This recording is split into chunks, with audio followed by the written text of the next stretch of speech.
Mbote, na banandignon sur ma mission TV, le miroir du monde. Topé Sibino, merci pour la fidélité et confiance. Tozongi du sous mokolo alelo. Mercredi pour na kopé ça. Merci pe matondo.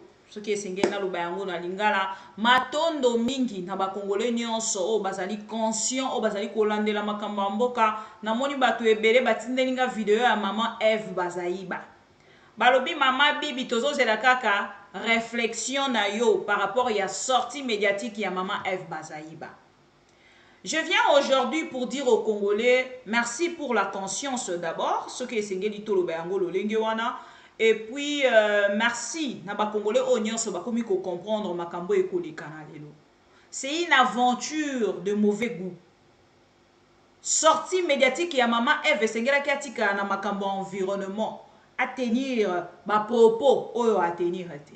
Namoni ba congolais ebele ba memami penza ba memami.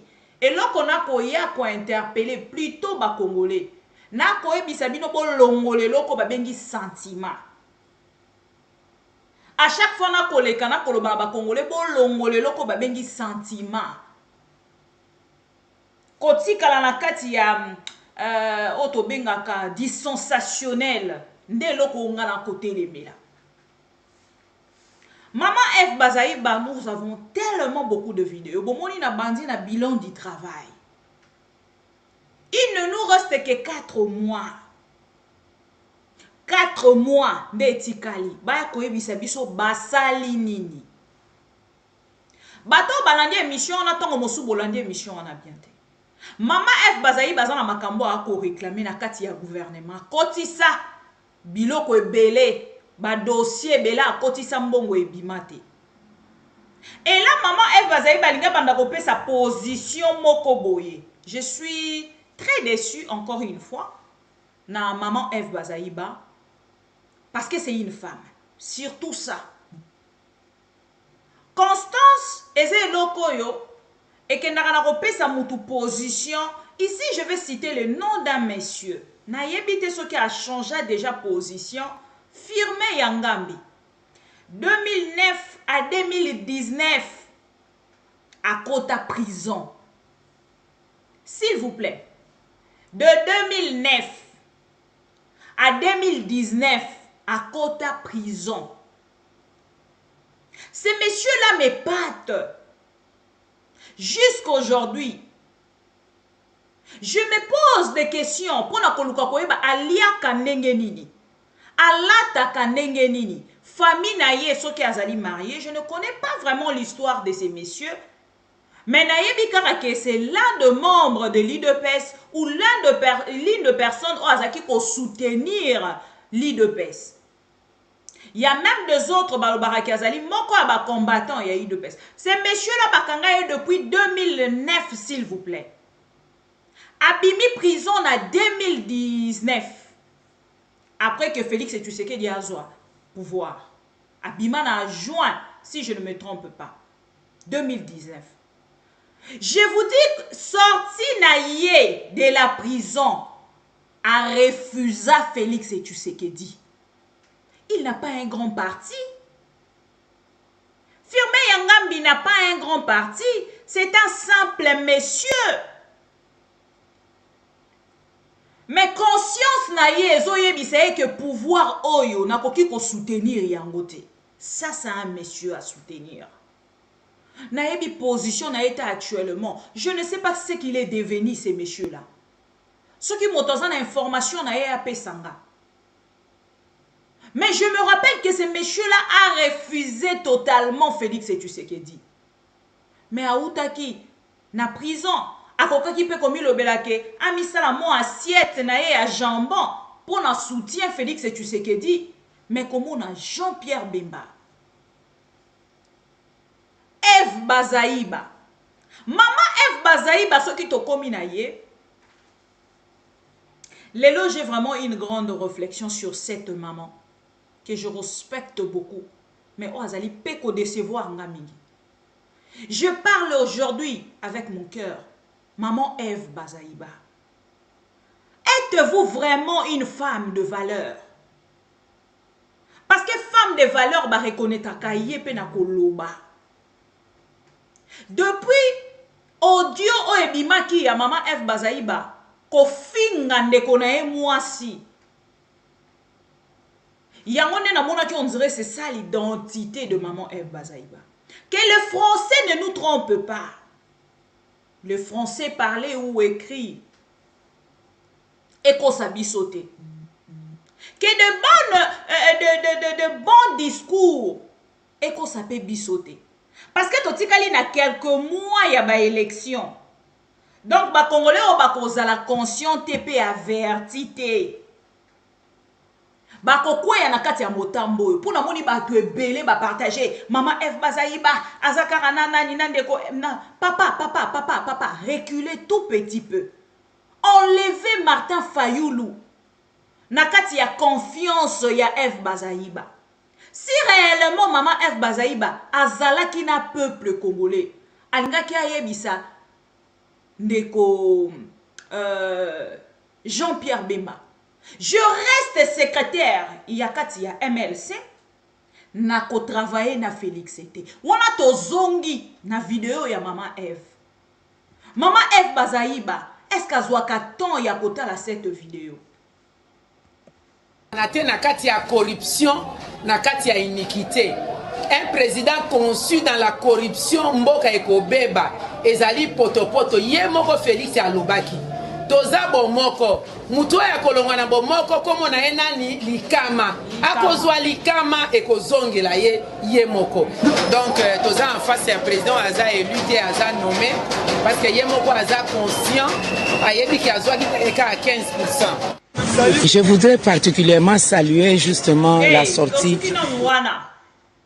La première vidéo de maman F Bazaïba.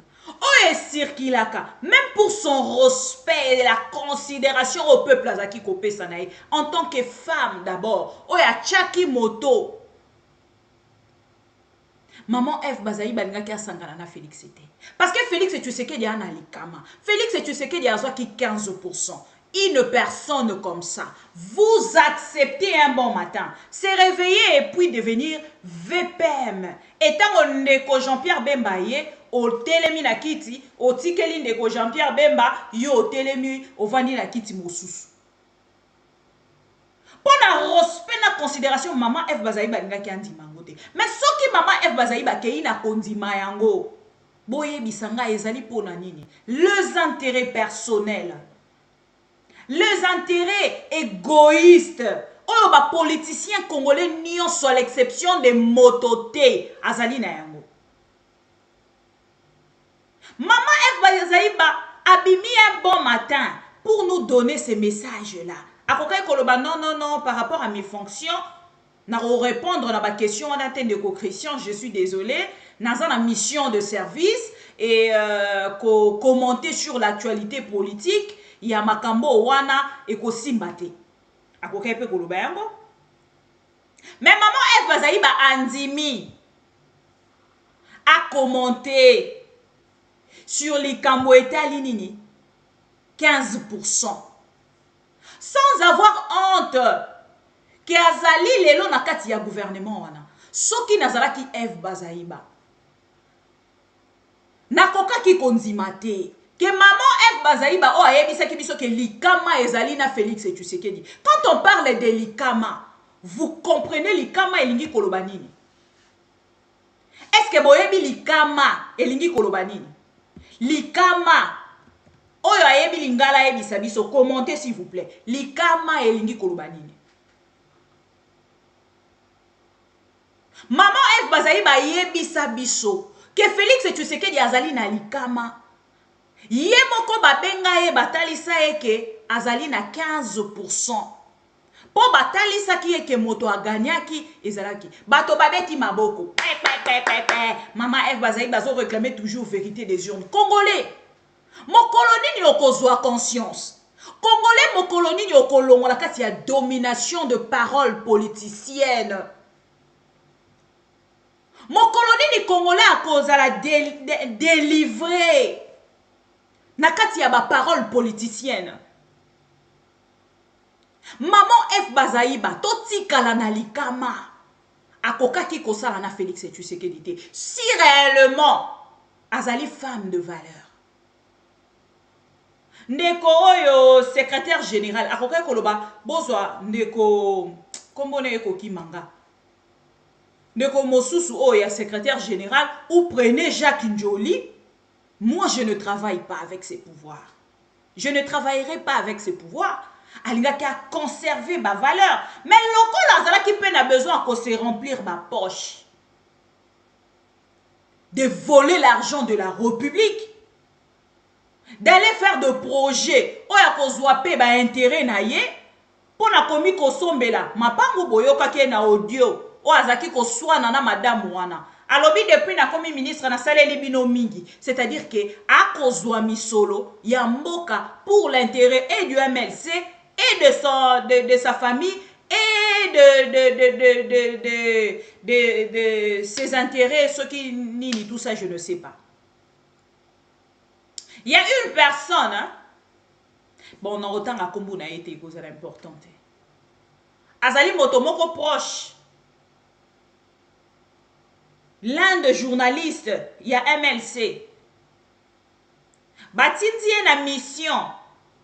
Il y a ko signaler chaîne nanga. Na kotu na eka question, ba droit d'auteur wa ko réclamer à travers ba lien atindelinga soka azalara musicien. Et merci beaucoup na YouTube. Merci na YouTube. Encore une fois, je dis merci na YouTube.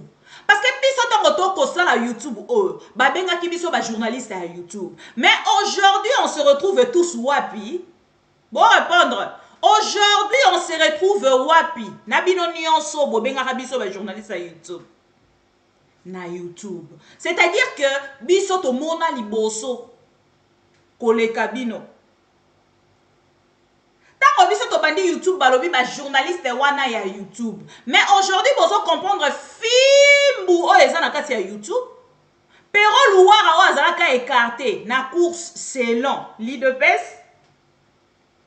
Oh, babengaka incompétent des journalistes. Lelo bango nyonso bakovanda bwe na téléphone. Pero alinga banda akoloba lisusu nini? Ba écartaka ye. Babotola ki écarte. Mais tala YouTube. Sans faisceau bozolanda biso. Tala mayele ya Google. Sans faisceau bozolanda biso. Bokata ba Peter Tchani na kozonge la sujet à makamba Peter Tchani.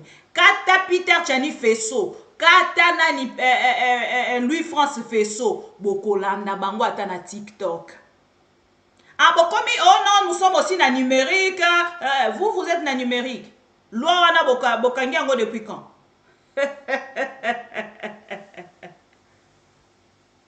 Maman F Bazaï bazongi. Azota lisa biso boy. Tolanda biso nyonso na bino et puis to sala une analyse un peu profonde. Na makambo maman F Bazaï balobi. To kota na profondeur. Ya makambo maman F Bazaï balobi pour la compréhension des Congolais émotifs, hein, qui sont plus dans des sensationnels. Pour faire comprendre des Congolais qui s'emportent facilement par le français parlé. Bon, pas par le français parlé, mais par de déclarations politiciennes ou de paroles politiciennes. Pour na koluka place na mitema ba Congolais. Maman F Bazaï Bazalaki ministre. Combien de mandats a sali depuis a commis ministre? Pourquoi est kolobaka kalelo? Et c'est que kende nango na dévolé. Tokola na maman F Bazaï ba. D'abord na lingeto banda awa. Na première vidéo oyo intéressé nga likambo ya candidature. Batebele bemba ko décevoir. À ko décevoir Félix. Tolana. Il présentera des candidats à tous les niveaux, sauf à la présidentielle. Le Congrès n'a pas encore décidé. Le Congrès va nous allons nous réunir bientôt pour prendre position. Mais en tant que membre de l'Union sacrée, il serait inconcevable que le MLC propose quelqu'un à l'élection présidentielle. Comment c'est inconcevable? Nous sommes en politique. Attendez les congrès. Comment vous voulez parler à la place du congrès du parti? Mais c'est pour bientôt. Quand? Boyoki. Congrès, c'est pour bientôt. Quand après c'est dans nos réponses, c'était. Donc, nous avons une intégralité pour que tu sois réponse na ekuna et cause à la camp parce que tu as besoin penza ya kolande la yango. Mais maintenant, venez avec moi parce que nous c'est var. Maman F Bazaïba alobi na biso nini. Que nenge tozali awa toko tia candidat na biso même la présidence parce que ezali interdit et nous sommes dans la politique. J'invite maman F. Maman F, venez avec moi parce que moi je vous garde jalousement. Je vous garde jalousement. Maman Eve, na memi on a stade de martyr. Na rememo musikate. Na stade de martyr. Parce que nga vraiment sengeli na kota na université moko en fait o batangi saraka makambetali vidéo. Par archive. Yango nde penze eloko esengeli fona sala lisusu. Hein, so eza la classe moko fona tanga plus na bakisa makambetali bongo archive. Pona linganga ngo mingi. Yango moni nazalaka penza fan ya ba ancien succès. Po makambo bayemba na kati soki na koyoka ngo na oka kezaka na message par rapport à banzembo na biso ebele ya lelo. Tokei na stade de martyr na maman Eve Bazaïba. Maman Eve Bazaïba alobi na biso nini ah. Non, nous sommes en politique. Nous sommes toujours en politique. Monsieur Jean-Pierre Bemba, votre président, prend la parole en plein meeting, il y a stade de martyr. Alobi na peuple congolais ni.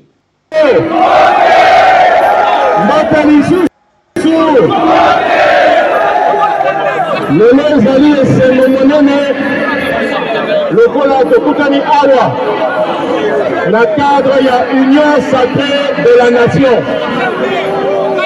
La Banza, président Bosso, premier ministre, président Kabouya, président Yassera Bahati, Bayebi Binotina, il y a Union sacrée. Union sacrée et Salami. On a parti nyonso ya Congo. Oyo toza la vision moko. Il y a développement à Congo. Toza la ici Kamoko. Toza la uni. Mboka na biso. Eza na kati na kote monene koko mboka na biso. Tosanga na biso. Unité na biso. Et kotinda message mosika. Que le bateau Congo kotika la moko. Et mutu moko te a diviser Congo. Kona minai.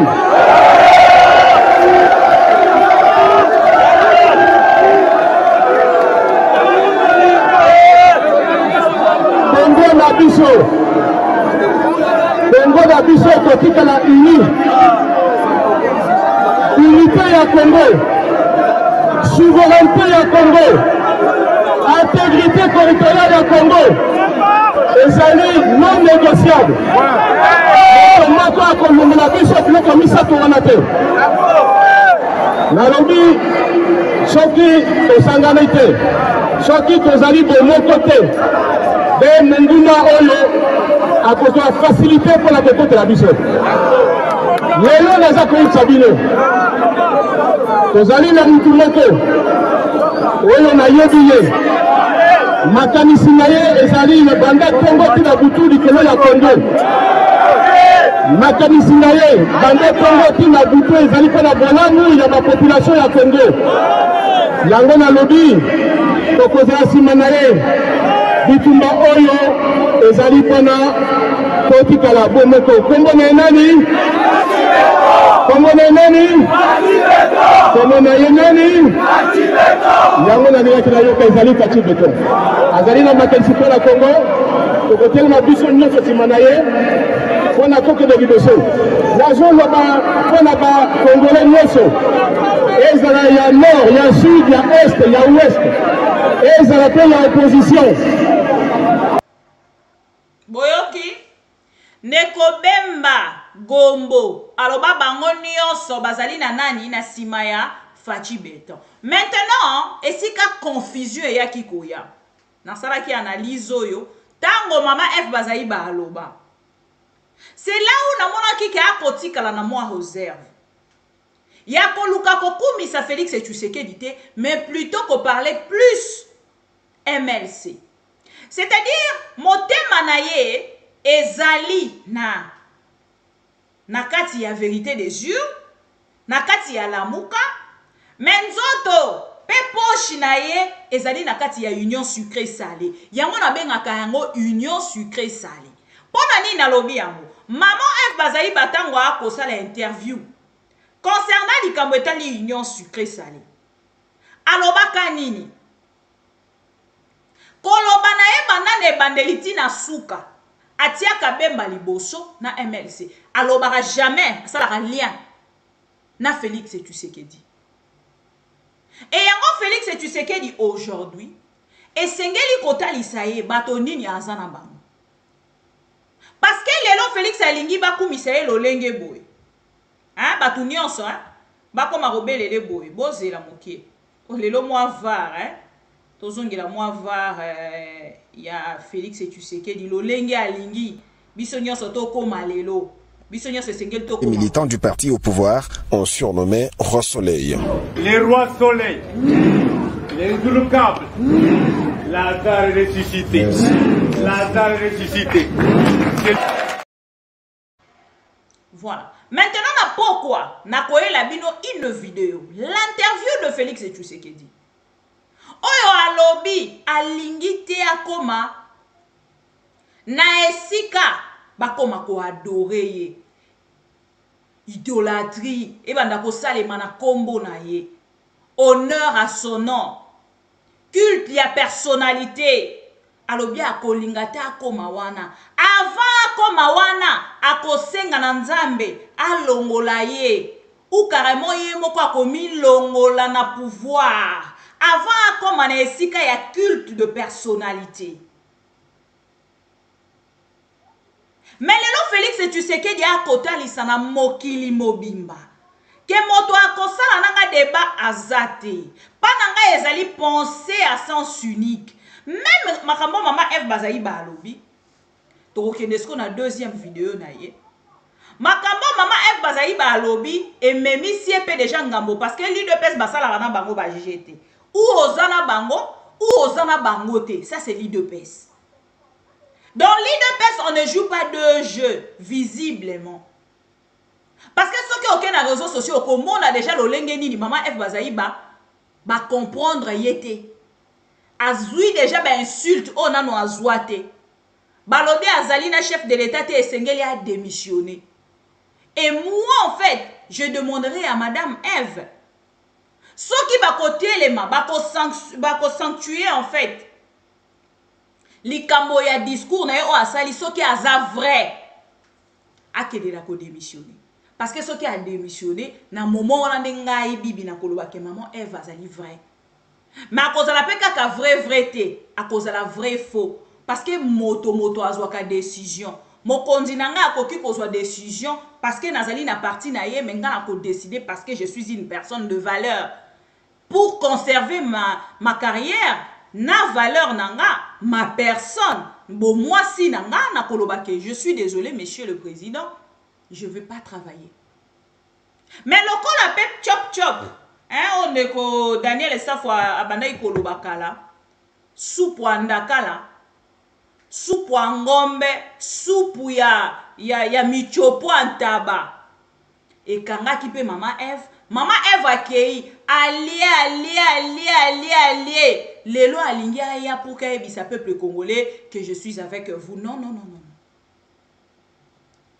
Bolingi boko sa banani. Boko sa peuple congolais te. Ngai na yebi que pouvoir oyo ezali na yango 15%. Ezali pouvoir ya likama, pouvoir ya corruption. Moi, une femme de valeur. Moi, avec un parti crédible, soit. Na kokene na kati ya parti wana, pardon, na kati ya bosangani wana kosala nini. pour motuna wana batuna ka yango avec raison. Lobi soki bolobi bo sangana, lobi toko sangana te, pouvoir ya likama, pouvoir ya corruption, pouvoir ya 15%, na lobi chaque jour tango maman Eva lalaka. Soki akutani na vidéo oyo, est-ce que atalaka yango tina suka? Eza question na tunaka, est-ce que atalaka yango tina suka? Ou asilisaka yango te? Atalaka yango tina suka ou asilisaka yango te? Parce que cette vidéo eloba nyonso ya pouvoir à Félix Tshisekedi. Atalaka yango tina suka to asilisaka yango te. Soki asilisaka yango te e reprochaka ye na nini? Makambo e reprochaka ye wana ekokaki kosala te ke tango kaka bandi apo a démissionner mbala moko avant azwa misolo ya peuple congolais. Eza motuna, eza lisasité. Tolanda sikoyo deuxième vidéo. Otoko kende motamo na makambo mama Eva alobi. Parce que ndeko Martin Fayulu bravo atikali simata atalisi bango ki atikali kozala mobali. Po mama Eva zayi mama monyo sa koloba na o Jean-Pierre Bemba koloba bakomi na boye. Carrément Eva zayi besengeli azonga na lamuka. Mais tant à kozonga peuple a coexiger pardon. Mais pardon wana pe ekomi un peu facile. Ekomi facile en fait. Pour na bango bato yo bazali na kati ya bato bazali na kati ya politique. Bako penser que alali un bon matin alobi nyonso ya alingi et puis lobi aye apesi peuple congolais oya akoki kopesa ye. Lobi azongi aye koyebisa peuple congolais pardon. Akeye azu anduki misolo na facilité aye alobi peuple congolais bolimbisanga. Non. Peuple congolais azali sous peuple congolais wana te. Peuple congolais a commis conscient. C'est seulement les inconscients. Na bato batikali na be émotion nde ba kolanda makambo bino bokoloba. Tango mama Eva zayi ba lobi bolanda pardon. Bolanda bien. Bolanda bien alingi to détailler to kende na phrase moko na makambo mama Eva lobi a. C'est le patriotisme parce que il est inconcevable de quelqu'un de s'en trempe, de laisser voir les choses se faire sans mettre la main dans la pâte. Oui, si moi j'ai parlé, c'est le patriotisme parce que il est inconcevable de quelqu'un de s'en trempe, de laisser voir les choses se faire sans mettre la main dans la pâte. Oui, si hier il a été empêché pendant 10 ans à ne pas contribuer au développement, à la paix dans son pays, mais il ne peut pas croiser les bras quand il voit que de l'autre côté, ça brûle. Et il a dû soutenir... Oui, mais hier, il ne croisait pas les bras, il était à la Mouka, vous étiez à la Mouka. Aujourd'hui, pourquoi avoir quitté la Mouka pour soutenir Tshisekedi, qui était de la Mouka, mais qui... Enfin, qui a quitté. Longue histoire. Oui. Alors, en quelques mots, je peux dire, nous étions justement choqués. Moi, ça m'engage que moi, ce que je vais dire actuellement. Après les élections, nous étions choqués de ce qui est arrivé, choqués comme la Mouka, parce que on s'est battu et on a été convaincus d'avoir obtenu la victoire. Bon, ça s'est décidé autrement. Nous avons vu le président... Décidé autrement, oui, les résultats justement. étaient autres. Oui, bon, les résultats étaient autres. Ça dépend du français que vous voulez utiliser. Moi, je suis pas... le français n'est pas ma langue maternelle, mais j'ai dit ça s'est décidé autrement. Je m'assume. Alors, nous avons... Le président Tshisekedi a été déclaré gagnant. Il y a un gouvernement qui a été mis en place. Mais qu'est-ce que nous n'avons pas vécu comme cacophonie au niveau entre le PPRD et l'UDPS, disons dans la coalition FCC et CACH, quelle cacophonie. Et ça nous a choqués, on a vu comme si le pouvoir était en train d'être bradé. Et nous avons pris les choses en main. Quand je dis nous, le président Jean-Pierre Bemba, le président national du MLC, a répondu à l'appel de l'Union sacrée. Vous l'avez vu, il était seul. il a pris son avion de Guémena où il était en train de s'occuper des matières de succession de la famille. Il est venu rencontrer le président Tshisekedi au même titre que les autres. Alors, en quelques... Longue histoire. Moi, j'ai parié sur le patriotisme parce que il est inconcevable de quelqu'un de Saint-Trump de laisser voir les choses se faire sans mettre la main dans la pâte. Oui, si hier, il a été empêché pendant 10 ans à ne pas contribuer au développement, à la paix dans son pays, mais il ne peut pas croiser les bras quand il voit que de l'autre côté, ça brûle. Et il a dû soutenir... Oui, mais hier, il ne croisait pas les bras. Il était à la Mouka. Vous étiez à la Mouka. Aujourd'hui, pourquoi avoir quitté la Mouka pour soutenir Tshisekedi, qui était de la Mouka, mais qui a quitté? Longue histoire. Oui. Alors, en quelques mots, je peux dire, nous étions justement choqués. Moi, ça m'engage que moi, ce que je vais dire actuellement. Après les élections, nous étions choqués de ce qui est arrivé, choqués comme la Mouka, parce que on s'est battu. Et on a été convaincu d'avoir obtenu la victoire. Bon, ça s'est décidé autrement. Nous avons vu le président... Autrement, oui, justement. Oui, bon, les résultats étaient autres. Ça dépend du français que vous voulez utiliser. Moi, je ne suis pas...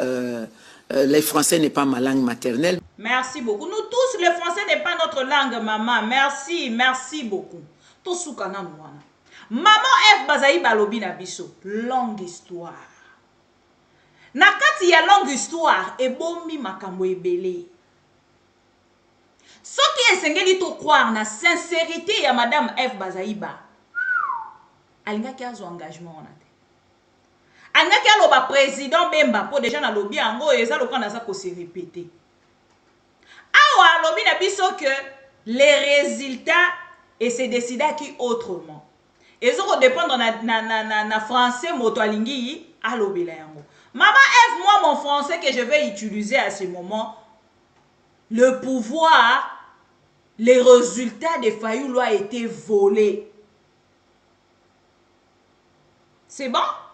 Olobi moto placé français ça le la oh nzembo moko papa wemba yembela rabiso alobaka remplacer le point par le nom de la personne que tu aimes. Na phrase. Si vous biso to remplacer le point oh tikeli biso na français motonio so alingi a remplacé le résultat a été volé, le résultat des Fayulu. Et maman F Bazaï baeba kiango. Comment moto bino boko talisa ke ba yibi. Ba ko vanda ne bonga moyibi. To lo bango na lingala. Ebonga ya moyibi, ya ki moyibi. Mama F Bazaï ba andimi asala na moyibi. Êtes-vous une femme de valeur? On a question à liboso. Mama F Bazaï ba alobi, to mona ki kune ko zika, to kokaki ko sala ezali comportement ya MLC. MLC azalaki na 4+1. MLC a participé na nion sorti na rébellion. Ezali comportement ya MLC.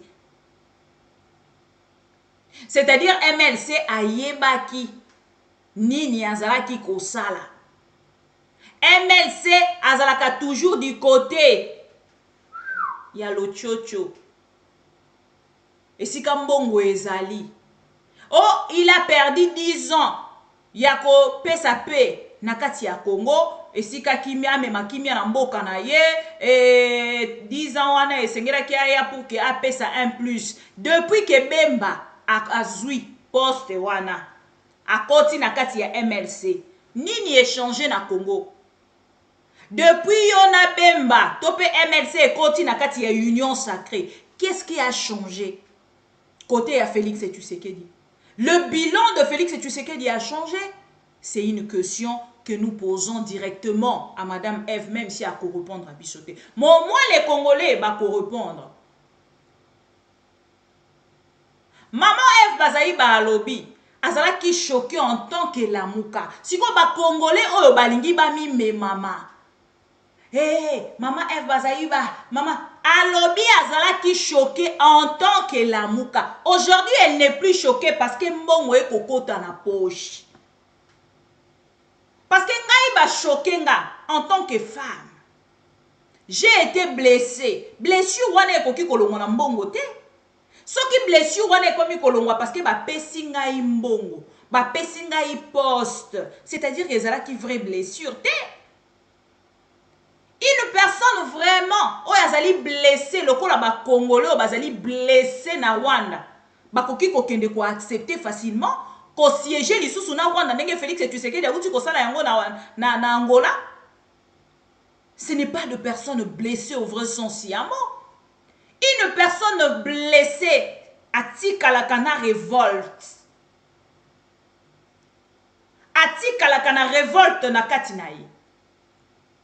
Atikalaka toujours na attitude. Oye kotinda ye na ko réagir autrement. Avec détermination. Comme toi comme on ndeko Martin Fayulu aujourd'hui. Vous commentez sur Martin Fayulu par rapport à sa position actuelle. Ça me déçoit. Comment vous pouvez commenter bino bozali na pouvoir mais bozo ko réclamer moto azali na opposition pour na nini alongwe ba élection aya kaka to kenene ba élection. Non. Vos élections ne sont pas crédibles. Ce que vous décriez hier, aujourd'hui Ezalina Félix et Tshisekedi, vous n'arrivez pas à commenter. Vous parlez de blessures. Vous parlez des blessures pendant que Félix répète tout ce que lobby. Bozalaki ko marché libanda pona. Maman F. Bazaïba, êtes-vous honnête envers vous-même? L'honnêteté, le mot là, honnêteté, est-ce à l'intérieur de vous ou est pour moi déjà? Venir laisser quelques mots ou quelques phrases pour séduire les Congolais par rapport au bilan. Parce que awa to komi na likambo bilan, bokoluka lobi peuple a voté bino. Na explication ora oko pesa oyo, ne okoze la peuple a pesa o mandat. Okoze la peuple a pesa yo lisusu mandat. Na oyo to okozala cette fois-ci député nommé. Parce que les lobo que bato nyonso bazali na Félix Tshisekedi et belé bakokene na liste ya Félix Tshisekedi. Bon moni déjà liste o ebimi. Ya ba parti politique. Ah ba ko ebisa biso baboyeli Kabund. Ah non, Kabila était démocrate, ça n'engage que moi. Combien de partis y a opposition et ebimi pendant que Kabila était au pouvoir? Vital Kamerhe sali parti na ye pendant qu'il était avec Kabila. Pas Longwe Kabila. Parti na ye tikala cause problème te. Jean-Marc Kabund en prison. Babo lié parti politique na ye. Babo iko pesa ye mikanda. Babo iko bimisa ye na kati ya journal officiel. Pour participer na ba élection te. C'est quoi ça? Tout ça pourquoi? Kabila était démocrate. Oui, j'assume. Kabila était démocrate plus que Félix Tshisekedi. Parce que ce qui bokoloba ke Kabila azaki ko kangabato, mais azaki na makambo azaki ko permettre. Oh, Félix a ko permettre tout en étant un monsieur ou aouta qui est en opposition. Un monsieur de l'opposition qui ne supporte pas des critiques pendant que yemoko aloba kinga la kolinga va critiquer nga. Peuple nini wana oyo na kopesa ye eloko te mais ya lingi kaka betela kanga maboko. Tenez-moi des critiques bo pesa nga rigueur na bino. Aujourd'hui il n'arrive pas même 30 secondes. Soki au lobby ndeko Alain Bolojwa ye wana ba kolandela ye ba lekisi nani na nzela ndeko Alain Bolojwa pour que ba kende ko kanga ye. Acacia, Madame Acacia, parenthèse car la Fogoli, Madame Acacia, on a vos dossiers comme ça. Na rokeneka na émission de Eliezer, o azalina bino na kati ya union sacrée. O ya kenda ko dévoiler bolingo na yo. Na ministre ya PPRD. Eloko elongoli sa Acacia na ligne ya bato bazalina Félix Tshisekedi eza makambo ekomeli ndeko na biso ya mwasi vice ministre ya EPST. Acacia mbele ba senta ye moto asova ye ndeko Eliezer. Mbele ba senta ye na moto wa FCC bazalaki cash FCC moto a cash akobima sikoyo na moto ya FCC. Alobi te alliance oto sali na kati ya parti ya ba plateforme o mibale. Siko biso to sala ngolo kati ya bolingo. Moto a dévoilé Acacia ndeko Eliezer Ntambwe. Je vais vous amener les images parce que moi je suis var. Natiaka toujours. Hein? Na boîte nanga ya archive. Toza na ba dossier ya Acacia. Acacia koma ko détourner mbongo. Ako kende ko pesa bato ya FCC. À cette époque-là, tango azalaki ministre économie. Na kanda wana, nde Félix Tshisekedi a longoli a remplacer moto mosusu tango a renouveler ministère. Moto a utaki kolongwa pe dernièrement pour na likambwa ya poisson ya Namibie na ezaki poisson ya Namibie na nini lisusu na bosani kuto. Et kozonga tokozongela dossier ya Acacia. Acacia ba diriger balobi yonde kende kokangisa Alain Bolojwa. Madame Acacia okokoka kokangisa Alain Bolojwa eza motuna. Parce que tango okokende na kati ya ba dossier ba kozana ba dossier plus sale que ça. Ya sali o critique a dénoncé pa tangi kombo na yo na kati ya ba détournement au bosala. Madame, soki bokoki te ko répondre na question à 500 000 ou 500 millions ya mbongo bozwa biso na baram. Bokoki ko répondre te na mbongo bozwa biso na kati ya Covid. Vous allez venir pour faire arrêter une personne parce qu'elle a dénoncé kombo na yo au détournaka. Oh non, alobaki nga na détournaka tango nazaka ministre. Bongo bakosi Acacia.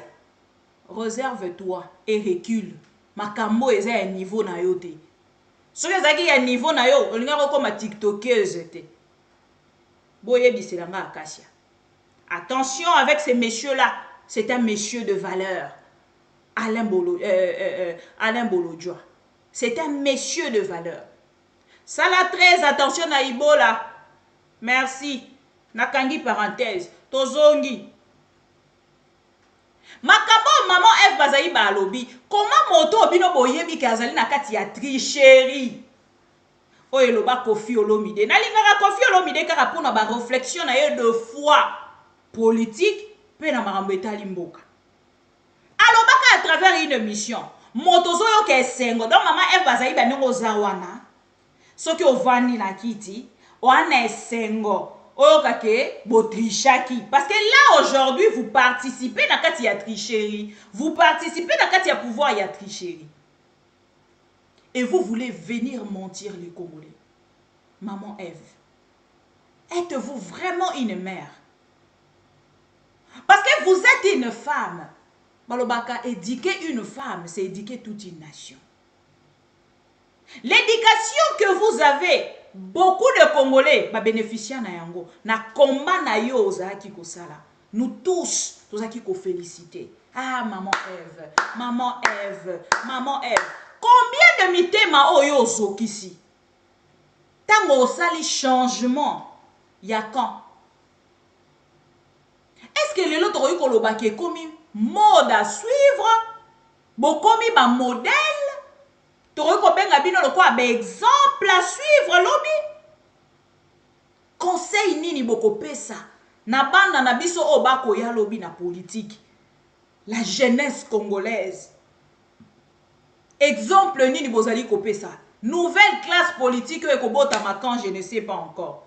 Parce que ceux qui n'a pas la même jeune aujourd'hui, l'olenge ba ko kene ko s'associer, ko koma ba jalelo liste ya ba homme politique pour un $100, ça fait mal. Kofi Olomide, merci. Ba voter la tricherie pe zo nganda na yo lo mo service zo le malo na fufu zo sebela. Olia malo na. Yo mo ibike na komi awa na tricherie. Olinga malo. Bona lobi logo mututu aliaka. Comment malo? Yo mo ibike ba tricher po ozala wana. Et puis moi si na yebi ko tricher. Na ibike même baninga no banoye pa na yo wana. Ba so ba bimi ba tioli. Ba yaka ba zombongo po ba lobate ko trichaki. Baninga no banoye tricher pour ozala wana. Et puis moi si na yebi ko tricher. Na ebite même baninga no banoye pa na yo wana. Ba so ba bimi ba tioli. Ba yaka ba zombongo po ba lobate ko trichaki. tricher pour aux alawana. Et puis moi, si on a tricher. Bon. Mais même baninga no banoye pa na yo wana. Baso babimi ba tioli. Baya ka bazo mbongo ko ba lobate ko tricher ki.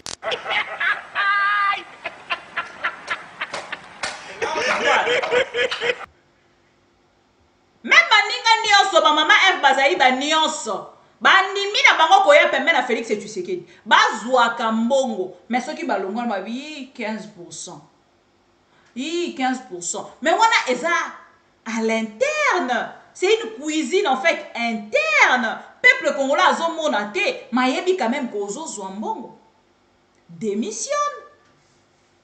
Prouve aux Congolais que aucun qui n'a volonté na yote. Démissionne.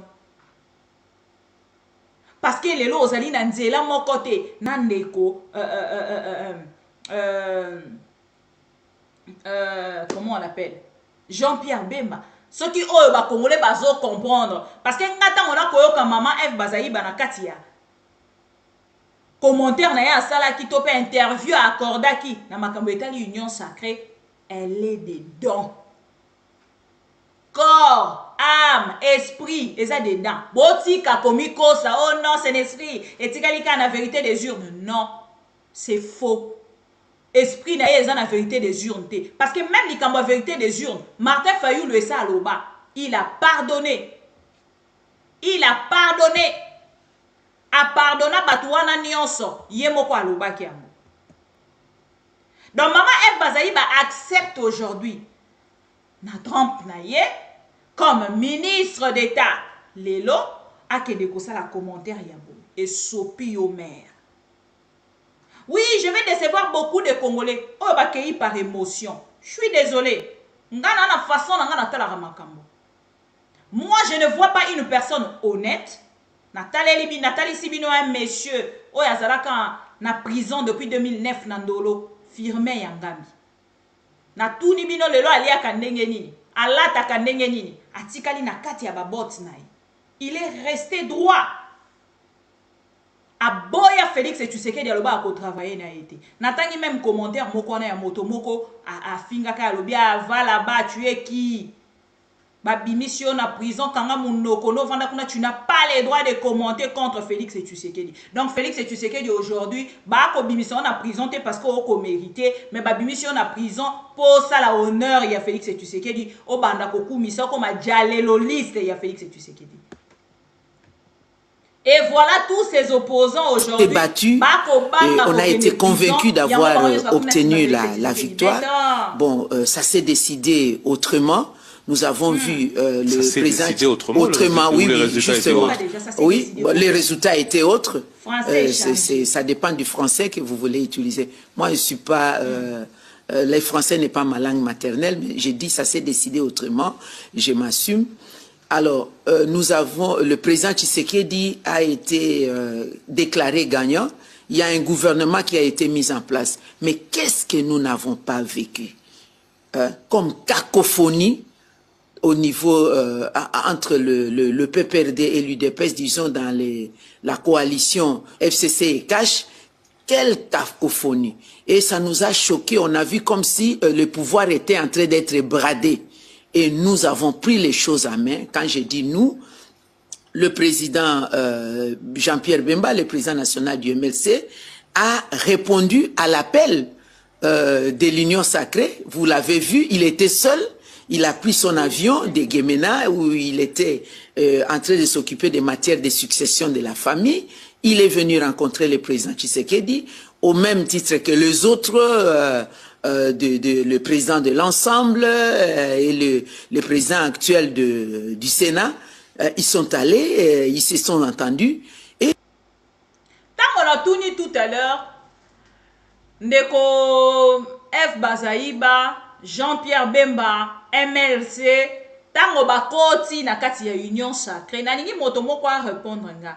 Qu'est-ce qui a changé depuis l'arrivée de Jean-Pierre Bemba? Ndeko F Bazaïba. Nini est changé na kati ya pouvoir ya Félix Tshisekedi. Nzala ya Congolais esili, kimia ezongi na este, dollar ekiti, mai ekomi kobima. Koleka avant, courant et kokata na lisusu te namoni bacheli biso ba nani moko wana je sais plus comment on appelle narota la combo na yango. Oh non, c'est pour la mobilité des transports des Congolais, voilà, bakoti yango ekobanda etambola na courant hein, s'il vous plaît. C'est le nom qui m'échappe mais ça va revenir. Bakosale lango ba Congolais natuni na courant nini.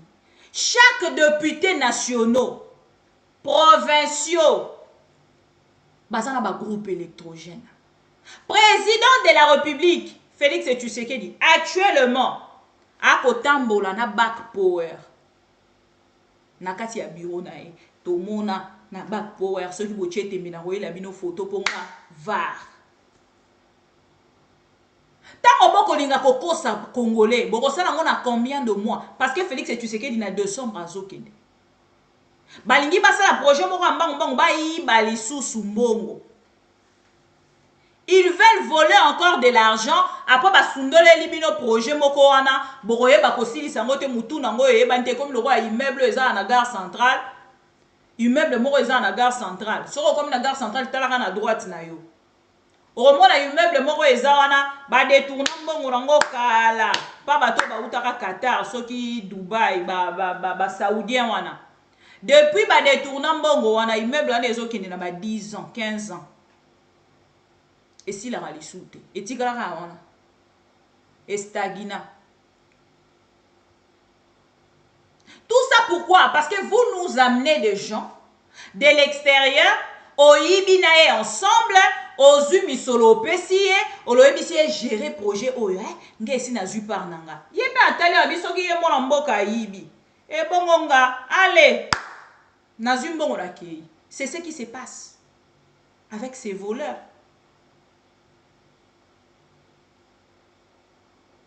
C'est ce qui se passe avec ces voleurs. Ndekonabiso Pero Louara, merci beaucoup hein, pour ton intelligence. Oh mon général, moi j'étais surnommé général de la presse. Général à ma pinga ya presse. Azo recadré, azo zongi sa journaliste. Bon, il faut non journalisme, il faut à la naître, il faut aller au milieu du village. Je vais revenir sur une émission avec Bosimbe. Boko mona bino moko moto a kota lisabiso ke sengeli to la neutre yé moko atikala ko la jamais neutre. Aujourd'hui il veut imposer aux journalistes congolais de devenir neutres. Netinga, enlevez-moi sur cette liste là. Non aligné, moi ne m'alignez pas. Ne m'alignez pas parce que vous n'allez pas me retrouver sur votre chemin là. Escroquer les Congolais, monter les Congolais, tout comme un bilan du travail. Merci pour notre analyse aux alliés au Salandeko, Pero Louara. Merci beaucoup. Parce que ce qui se passe aujourd'hui, et qu'on a toujours na kati ya commentaire, il y a yemoko, bo sembe l'imbécilisation des hommes politiques. Na ba diplôme nyonso botali sakabiso, ba français nyonso bokolobela rabiso na télévision. Imbécilité collective, na kati ya union sacrée. Et le peuple congolais a consommé ça comme ça. Batikalika na 4 mois. J'avais vraiment sélectionné cette vidéo. J'avais sélectionné cette vidéo de Pero Louara. Pour la bande de coton, ba lundi, ba commentaire na yete. Il y a etali comportement et chile gelou. Na kofingaka église catholique. Nakoya na yango peut-être les messieurs lundi parce que batebele ba ko réclamer tant. Ndeko Martin Fayulu a copé sa vertige. Tant maman F bazali ba atali. Fayulu yemo. Donc okende na élection. Olingi ba élection ndenge nini. Biso tolobi tokoboya élection te. Mo yo yali falaise ba bengi boycott. Ezali na monoko na biso. Mais Tolingi est désorienté le message de Fayulu. C'est à boycotter les élections. Mo yo yali falaise ba bengi boycott. Ezali na monoko na biso. Ezali na monoko na biso. Mais tolingi élection ya malonga. Tolingi na fichier ya malamu. Toyokani yango wana Nayoki Nyenye. Nyenye. Nayoki Nyenye. Kosilisa. Nyenye. Nyenye. Nayoki na radio awa. Président ya CENI. Nyenye. Nyenye. Nayoki alobi boye. Alobi sikoyo. Akobengisa. Bato nyonso. Parti politique. Ok?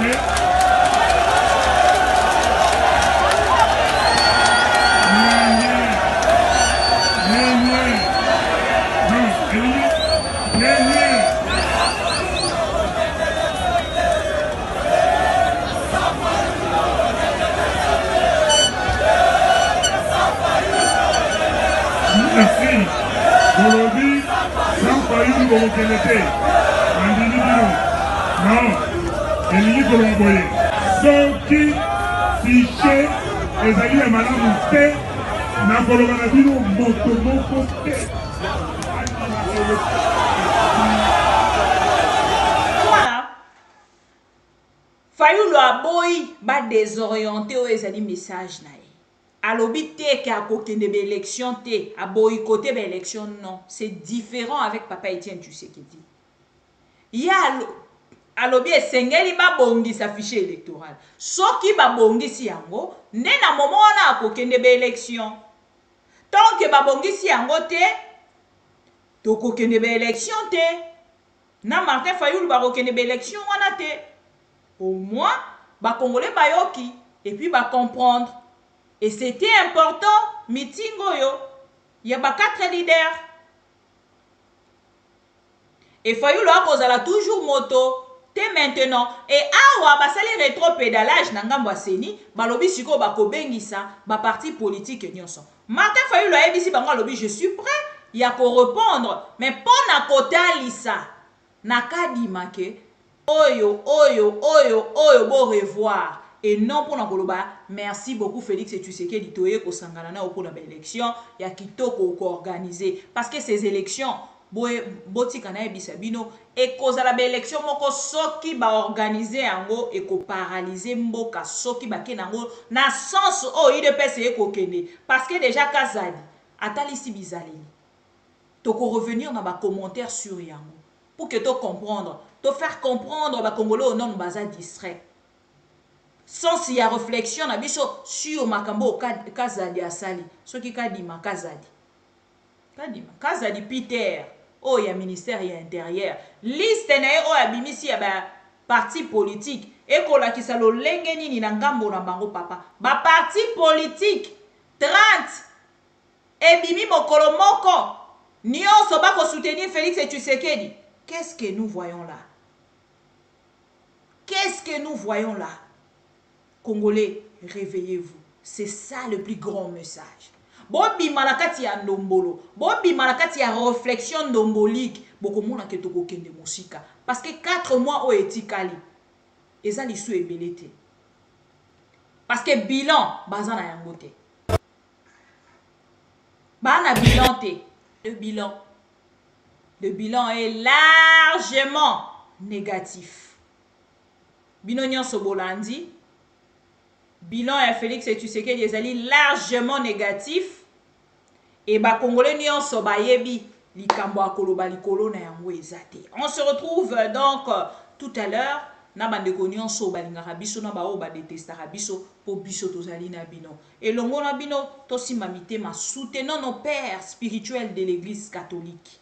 Tokoya na réflexion sur Kabuya, tokoya na réflexion sur Félix et Tshisekedi. Tozupe moke réflexion en décopéro louara pour que to meke un peu kosolo ensemble na bino peto fongola miso ya ba Congolo balingaka Congo au vrai sens yamo. Na lingi bino mingi tokutani tout à l'heure.